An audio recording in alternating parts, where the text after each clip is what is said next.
नमस्कार विद्यार्थी मित्रांनो, इलेक्ट्रिकल टेक्नॉलॉजी, इलेक्ट्रिकल वायरिंग या विषयामध्ये आज आपण दुसऱ्या पाठाला सुरुवात करणार आहोत. पहिला पाठ आपण संपवला होता, जनरेशन अँड पॉवर ट्रान्समिशन. आज आपण दुसरा पाठ चालू करतोय, HT व LT सबस्टेशन. HT मीन्स हाय टेन्शन, LT लो टेन्शन. यालाच हाय व्होल्टेज व लो व्होल्टेज सबस्टेशन असेही म्हणतात. मागच्या पाठामध्ये मी तुम्हाला सांगितलं होतं की वीज निर्मितीपासून ते आपल्या घरापर्यंत, इथे मी एक डायग्राम काढलाय, तो दिसत असेल तर बघा, इथपर्यंत आपल्या पॉवर स्टेशन, जनरेटिंग स्टेशन पासून ते आपल्या घरापर्यंत वीज येण्यासाठी हे जे पूर्ण नेटवर्क असतं याला आपण इलेक्ट्रिकल ग्रिड असं म्हणतो. पॉवर स्टेशन वेगवेगळ्या पद्धतीने या ठिकाणी वीज निर्मिती केली जाते, जसं hydro power station, thermal power station, nuclear power station, या पारंपरिक ऊर्जा किंवा सौर ऊर्जा, पवन ऊर्जा यासारख्या अपारंपरिक ऊर्जेने या पॉवर स्टेशन मध्ये वीज निर्मिती केली जाते. त्याची शक्ती, विद्युत शक्ती, त्या ठिकाणचं व्होल्टेज हे साधारणपणे 11 किलो व्होल्ट एवढं असतं. 11 किलो व्होल्ट या डायरेक्ट मी तुम्हाला मागच्या पाठामध्ये सांगितलं होतं, या ठिकाणाहून पॉवर स्टेशन पासून आपल्या घरापर्यंत किंवा डिस्ट्रीब्युशन सेंटर पर्यंत ती तेवढी वेगाने येणार नाही, आणि येताना अनेक लॉसेस त्या ठिकाणी कोर लॉस असतील, कोरोना इफेक्ट असेल, कॉपर लॉस असतील, हे लॉस वाढतील आणि आपल्याला पूर्ण पॉवर त्या ठिकाणी मिळणार नाही. यासाठी काय केलं जातं, या ठिकाणी एक पॉवर हाऊस, पॉवर स्टेशनच्याच त्या ठिकाणी पॉवर हाऊस केलेलं असतं. पॉवर ट्रान्सफॉर्मरच्या साहाय्याने, तिथेच पॉवर ट्रान्सफॉर्मर असतात, हे व्होल्टेज 11 किलो व्होल्टचं रूपांतर 220 ते 400 किलो व्होल्ट, जे भारतात सध्या मोस्ट पॉप्युलर आहे ते 220 किलो व्होल्ट आणि 400 किलो व्होल्ट किंवा 765 पर्यंत काही ठिकाणी वाढविलं जातं. या पॉवर हाऊस पासून मी इथे तुम्हाला हे टावर्स काढलेले लाल रंगामध्ये दिसतील, या ठिकाणावरून हे व्होल्टेज या टावर्सच्या मार्फत सबस्टेशन पर्यंत येतं. ही जी ह्या ज्या लाईन्स आहे याला आपण हाय टेन्शन लाईन, कारण या ठिकाणी मिळणारं इथं जर व्होल्टेज मोजलं तर ते 400 किलो व्होल्ट किंवा त्याच्याही पेक्षा जास्त किंवा 220 किलो व्होल्ट इथपर्यंत आपलं असतं, म्हणून याला high tension line, high voltage line असं म्हणतात. तुम्ही गावाकडे जाताना, दूरच्या शहरामध्ये जाताना, बस प्रवासात, रेल्वे प्रवासात हे असले टावर्स बघितले असतील. यानंतर या सबस्टेशन मध्ये जेव्हा ह्या लाईन्स येऊन मिळतात तेव्हा व्होल्टेज आपलं, समजा आपण गृहीत धरलं 220 किंवा 400, या 400 किलो व्होल्टचं रूपांतर स्टेप डाऊन ट्रान्सफॉर्मरच्या साहाय्याने 11 किलो व्होल्ट मध्ये केलं जातं. व्होल्टेज कमी केलं जातं. हे व्होल्टेज पुन्हा या कंडक्टर्सच्या माध्यमातून ह्या पोल्स, या ठिकाणी मी हे पोल्स काढले, खांब, या ठिकाणी ह्या कंडक्टरच्या माध्यमातून पुरविलं जातं. याचं रूप 11 किलो व्होल्टची ही लाईन असते. या लाईनला आपण, म्हणजे याच्यापेक्षा कमी, म्हणून याला लो टेन्शन किंवा लो व्होल्टेज लाईन्स असं म्हणतो. या सबस्टेशन पासून पोलच्या मार्फत हे व्होल्टेज डिस्ट्रीब्युशन ट्रान्सफॉर्मर, गावागावात किंवा कॉलनीमध्ये जे तुम्हाला ट्रान्सफॉर्मर दिसतात त्याचा उल्लेख या पाठात आपण करणार आहोत. या ठिकाणी डिस्ट्रीब्युशन ट्रान्सफॉर्मरवर हे व्होल्टेज येत असतं. याचं रूपांतर पुन्हा आपल्याला 11 किलो व्होल्ट लागणारच नाही, बरोबर. काही ठिकाणी इंडस्ट्री जे जास्त व्होल्टेजची, ज्यांची रिक्वायरमेंट आहे, जास्त पॉवरची रिक्वायरमेंट आहे, त्यांना 11 किलो व्होल्ट लागतील. परंतु घरगुती वापरासाठी, छोट्या मोठ्या उद्योगासाठी आपल्याला 440 व्होल्ट, घरातल्या सप्लायसाठी 230 व्होल्ट एवढा सप्लाय, आपल्याला एवढं व्होल्टेज पुरेसं असतं. मग काय केलं जातं, या ठिकाणी डिस्ट्रीब्युशन सेंटर मध्ये याचं रूपांतर 11 किलो व्होल्टचं रूपांतर स्टेप डाऊन ट्रान्सफॉर्मर द्वारे 440 व्होल्ट, नॉट केव्ही, 440 व्होल्ट मध्ये केलं जातं. आणि वितरण व्यवस्थेसाठी आपण 3 फेज 4 वायर ही सिस्टीम वापरतो. इतर ठिकाणी आपण 3 फेज 3 वायर सिस्टीम वापरतो, पण वितरण व्यवस्थेसाठी आपण 3 फेज 4 वायर ही सिस्टीम वापरतो आणि त्या डिस्ट्रीब्युशन ट्रान्सफॉर्मर पासून केबल टाकून आपल्याला हा सप्लाय मिळतो. अशा पद्धतीने ही एकंदरीत यंत्रणा असते. या सबस्टेशन HT समजलं, हाय टेन्शन, LT समजलं, हे सबस्टेशनचे प्रकार आहेत. हे 2 प्रकार आपल्याला या पाठामध्ये शिकायचे. टाइप्स ऑफ सबस्टेशन आता आपण प्रत्यक्ष याला सुरू केलेली आहे. पहिला जे प्रकार आहे त्या सबस्टेशनला आपण इंडोअर सबस्टेशन व दुसरा जो प्रकार आहे त्याला आउटडोअर सबस्टेशन असं म्हणणार आहोत. आउटडोअर स्टेशन आपण इंडोअर नंतर बघणार आहे, त्याचे पुन्हा प्रकार पडतात. इंडोअर सबस्टेशन, इंडोअर म्हणजे काय, दाराच्या आतमध्ये. याचा अर्थ काय, दाराच्या आतमध्ये. जसे इंडोअर स्टेडियम हा प्रकार तुम्हाला माहिती असेल की तिथे वेगवेगळे बॅडमिंटन खेळले जातात किंवा बैठे खेळ जे असतात, चेस सारखे खेळ असतील, बास्केटबॉल सारखे खेळ असतील. आता तर क्रिकेटही इंडोअर मध्ये खेळलं जातं, आत बिल्डिंगच्या आतमध्ये. असं जे सबस्टेशन असतं त्याला आपण इंडोअर सबस्टेशन असं म्हणतो. 11 किलो व्होल्ट पर्यंत, किती किलो व्होल्ट, 11 किलो व्होल्ट पर्यंत हे इंडोअर सबस्टेशन असतात. परंतु आधुनिक तंत्रज्ञानाच्या साहाय्याने आता याची मर्यादा, मुंबई, पुणे, कलकत्ता यासारख्या शहरामध्ये जागेची अडचण असते, त्या ठिकाणी हे सबस्टेशन आपल्याला इंडोअर सबस्टेशन हे 33 ते 66 किलो व्होल्ट पर्यंत त्याची आपल्याला मर्यादा वाढवता येते.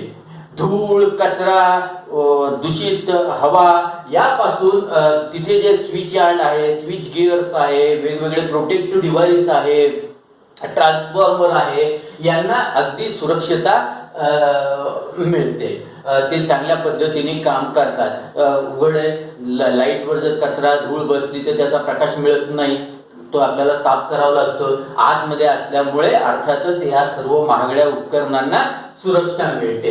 बिल्डिंग मध्ये आणि मोठ्या मोठ्या शहरात याची व्यवस्था केलेली असते. या बिल्डिंग मध्ये एक वेगवेगळे कंपार्टमेंट केलेले असतात. त्या कंपार्टमेंट मध्ये पहिला कंपार्टमेंट असतं नियंत्रक विभाग किंवा नियंत्रक, कंट्रोलिंग कंपार्टमेंट असं त्याला आपण इंग्रजीमध्ये म्हणतो, नियंत्रक विभाग.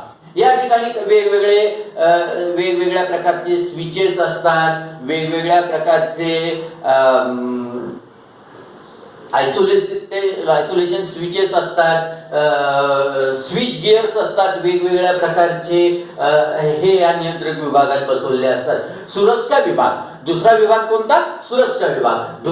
सुरक्षा विभागामध्ये काय काय असतं, सुरक्षा विभागामध्ये वेगवेगळ्या प्रकारचे फ्यूज, वेगवेगळ्या प्रकारचे MCB, ELCB, त्याच्यानंतर वेगवेगळ्या प्रकारचे protective relay, oil circuit breaker, या सगळ्या सुरक्षा साधनांचा या सुरक्षा विभागामध्ये समावेश होतो.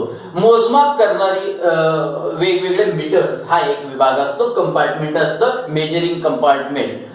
या ठिकाणी वेगवेगळ्या प्रकारचे volt meter, ammeter, frequency meter हे बसवलेले असतात. मुख्य बसबार विभाग. बसबार याचा अर्थ काय, बसबार म्हणजे आपल्या निर्मिती केंद्रापासून येणार व्होल्टेज आणि आपण बाहेर सबस्टेशनला किंवा वितरण व्यवस्थेला जोडलेला सप्लाय, हे असे अनेक प्रकारचे कंडक्टर्स एका ठिकाणावर बसवलेले असतात, एका तांब्याच्या किंवा लोखंडी पट्टीवर. त्याला आपण मुख्य बसबार असं म्हणतो. तिथून त्याची विभागणी केलेली असते वेगवेगळ्या ठिकाणी, त्यांना आपण फीडर्स असं म्हणतो. ह्या मुख्य बसबार. केबल म्हणजे हे कनेक्शन देण्यासाठी आपण जशी वायर वापरतो तसे वेगवेगळ्या उपकरणांना, वेगवेगळ्या डिव्हाइसेसला कनेक्शन देण्यासाठी, जोडण्यासाठी केबलचा उपयोग करतो. ट्रान्सफॉर्मर विभाग किंवा ट्रान्सफॉर्मर कंपार्टमेंट, या ठिकाणी करंट ट्रान्सफॉर्मरचा समावेश असतो. करंट ट्रान्सफॉर्मर आपण 11वीलाही बघितलं होतं. उच्च करंट मोजण्यासाठी या करंट ट्रान्सफॉर्मरचा उपयोग करतात. पुरवठा, जो निर्मिती केंद्राकडून पुरवठा येतो तो त्याच्यामध्ये आपण काय करतो, स्विच गिअर आणि ऑइल सर्किट ब्रेकर, या ठिकाणी कोणते सर्किट ब्रेकर वापरतात, सर्किट ब्रेकर आपल्याला शिकायचे, त्याचे 5-6 प्रकार जे आहेत ते आपण शिकणार आहोत. ऑइल सर्किट ब्रेकर व स्विच गिअरद्वारे पुरवठा दिला जातो. कशाला दिला जातो हा पुरवठा, हा ट्रान्सफॉर्मरला पुरवठा दिला जातो ऑइल सर्किट ब्रेकरच्या व स्विच गिअरच्या द्वारे. बसबारमुळे आपल्याला अनेक प्रकारचे फीडर्स, एका कॉलनीला एक फीडर, दुसऱ्या कॉलनीला दुसरं फीडर, अशा पद्धतीने त्याची विभागणी करण्यासाठी हे आपल्याला फीडर्स लागत असतात. ह्या पूर्ण सबस्टेशनची सुरक्षा करण्यासाठी आपण पॉवर रिलेचा, तिथले जे इन्स्ट्रुमेंट आहेत त्यांची सुरक्षा करण्यासाठी पॉवर रिलेचा उपयोग करणार आहे. रिले हा सुरक्षेचं एक महत्त्वाचं साधन आहे. ट्रान्सफॉर्मर, या ठिकाणी जे ट्रान्सफॉर्मर वापरलेले आहेत यांची सुरक्षा करण्यासाठी आपल्याला बखॉल्ज रिले वापरावा लागतो. बखॉल्ज रिलेचा उपयोग करून आपण ट्रान्सफॉर्मर मध्ये जे दोष निर्माण होतात, इंटरनल वायरिंगचे असतील, शॉर्ट सर्किट असतील, ऑइलचे प्रॉब्लेम्स आलेले असतील, याच्यापासून सुरक्षा करण्यासाठी ह्या बखॉल्ज रिलेचा उपयोग करतात. यानंतर आपण बघणार आहोत आउटडोअर सबस्टेशन. यानंतर आपण बघणार आहोत आउटडोअर सबस्टेशन. आउटडोअर सबस्टेशनचे दोन प्रकार पडतात. एक पोल माउंटेड सबस्टेशन आणि foundation mounted substation. Pole mounted सबस्टेशनचा आता आपण अभ्यास करणार आहोत. शहरी भाग, निम शहरी भाग, मोठाली गाव या ठिकाणी ग्राहकापर्यंत वीज पुरवण्यासाठी तुम्ही जे बाहेर डीपी म्हणून आपण ज्याला म्हणतो, म्हणजेच डिस्ट्रीब्युशन ट्रान्सफॉर्मर बघतो, तिथून जी वीज पुरवठा केला जातो त्याला आपण पोल माउंटेड सबस्टेशन असं म्हणतो. या ठिकाणी व्होल्टेज किती मिळणार आहे, इनपुटला किती व्होल्टेज मिळणार, 11 किलो व्होल्ट मिळणार. किती व्होल्ट मिळणार, 11 किलो व्होल्ट मिळणार. या 11 किलो व्होल्टचं रूपांतर हा ट्रान्सफॉर्मर किती व्होल्ट मध्ये करणार, 440 व्होल्ट मध्ये करणार.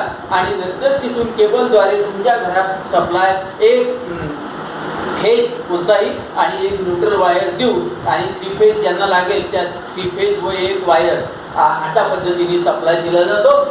ह्या ट्रान्सफॉर्मरची क्षमता ही 125 ते 250 केव्हीए किंवा त्याच्यापेक्षा जास्त असते. ट्रान्सफॉर्मरची क्षमता नेहमी केव्हीए मध्ये सांगतात. 125 केव्हीएचा जो ट्रान्सफॉर्मर आपल्याला बसवायचा असेल एखाद्या कॉलनीसाठी, एखाद्या विभागासाठी, तर आपण तो 2 पोलवर त्याचं फाउंडेशन करतो, त्याला बसवितो, स्थिर स्थावर करतो. पण 250 केव्हीए पेक्षा जर जास्त क्षमतेचा डिस्ट्रीब्युशन ट्रान्सफॉर्मर आपल्याला बसवायचा असेल तर त्या ठिकाणी आपण 4 पोलचा उपयोग करून व्यवस्थित खड्डा करून त्याच्यावर तो माउंट करतो, बसवितो. म्हणून याला आपण म्हणणार आहोत पोल माउंटेड सबस्टेशन. तिथे पुन्हा 3 प्रकार आहे. 11 किलो व्होल्टची लाईन आली. 11 किलो व्होल्टची लाईन ही चालू बंद करण्यासाठी जे नियंत्रक साधन आहे ते आपण वापरतो. तो जो स्विच आहे तो 3 पोल मेकॅनिकल स्विच असतो. ह्या लाईनचं कंट्रोल करण्यासाठी आपल्याला सुरक्षिततेसाठी HT हाय टेन्शन फ्यूजचा आपण उपयोग करत असतो. वितरण डिस्ट्रीब्युशन ट्रान्सफॉर्मर पासून जे आउटपुट जाणार आहे आपल्याला भेटणार आहे ते इनपुट म्हणून, त्याच्यासाठी त्याच्या सुरक्षिततेसाठी आपण HT फ्यूज वापरतो. आणि एकंदरीतच ह्या ट्रान्सफॉर्मरची सुरक्षा वाढावी किंवा त्याला सुरक्षा मिळावी म्हणून लाइटनिंग अरेस्टरचा आपण उपयोग करतो. काल आपण लाइटनिंग अरेस्टरचे प्रकार बघितले. त्याच्यामध्ये हॉर्न गॅप आहे, रॉड गॅप आहे, मल्टी गॅप आहे, थॉरॉइड टाईप आहे. या प्रकारचे 5 प्रकारचे जे आपण लाइटनिंग अरेस्टर बघितले त्यापैकी कोणताही एक त्या ट्रान्सफॉर्मरच्या क्षमतेनुसार आपल्याला वापरावा लागतो. मेंटेनन्स करणं सोपं, उभारणी करणं सोपं, देखभाल खर्च कमी, बरोबर. अशा पद्धतीने ह्या आउटडोअर सबस्टेशनचे फायदे असल्यामुळे बहुतांशी ठिकाणी वितरण व्यवस्थेमध्ये पोल माउंटेड सबस्टेशन आपण निर्माण करत असतो. दुसरा आपण सबस्टेशन बघणार आहे फाउंडेशन माउंटेड सबस्टेशन. या फाउंडेशन माउंटेड सबस्टेशन हे गावाच्या बाहेर असतं जनरली. रस्त्याच्या कडेला तुम्ही जर बघितलं की बाबा 32 KVAचं, 66 KVAचं, 132 KVAचं असे जे पाट्या लावल्या असतात ते म्हणजे फाउंडेशन माउंटेड सबस्टेशन. त्याला जागा लागते, त्याला बरीच मोठी जागा लागते. ह्या ठिकाणी वेगवेगळ्या प्रकारचे, जसं तुमचे तुम्ही इंडोर सबस्टेशन मध्ये सांगितलं, वेगवेगळ्या प्रकारचे स्विच गिअर्स, वेगवेगळ्या प्रकारचे स्विच, वेगवेगळ्या प्रकारचे रिले, वेगवेगळ्या प्रकारचे ट्रान्सफॉर्मर, बॅटरी हाऊस, त्याच्यानंतर अग्निशामके, पाण्याची व्यवस्था, हे सर्व त्या ठिकाणी केलेलं असतं. वेगवेगळ्या स्विच यार्डवर वेगवेगळे ट्रान्सफॉर्मर त्या ठिकाणी बसवलेले असतात. ट्रान्सफॉर्मरच्या सुरक्षिततेसाठी लाइटिंग अरेस्टर असतात आणि बाकीचे सगळे इन्स्ट्रुमेंट हे हेवी असतात. तर अशा पद्धतीने हे फाउंडेशन माउंटेड सबस्टेशन असतं. याचे आता आपल्याला फायदे काय आहे हे बघायचं.